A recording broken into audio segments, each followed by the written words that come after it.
Aloha outra vez, benvidos a Fora de Campo. Eu son Pipoco e hoxe imos falar da composición no cine. A composición é onde colocamos cada elemento no plano que estamos vendo. Serve para definir un enfoque e dirixir a atención do espectador. Temos diferentes formas de compoñer un plano. Regra 2/3. Se dividimos o plano nunha cuadrícula de 3×3, as 4 interseccións resultantes das liñas que forman os cadros marcan os puntos de interese onde vai mirar o espectador. Proporción áurea. É un patrón baseado nun rectángulo que se repite mantendo a mesma proporción, pero cada vez máis pequeno ata o infinito. O resultado é unha espiral e está presente na natureza, na arte e na arquitectura. Regra dos triángulos. Pretende captar a atención dentro dunha área de enfoque triangular.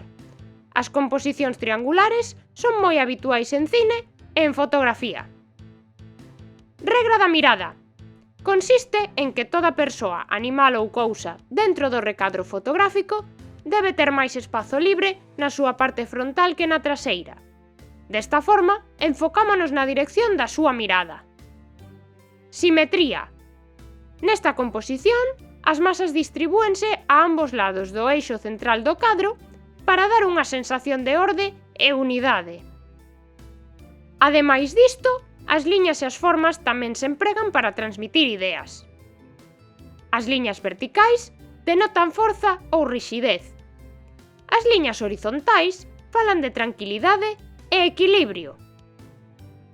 As liñas diagonais suxiren movemento e cambio.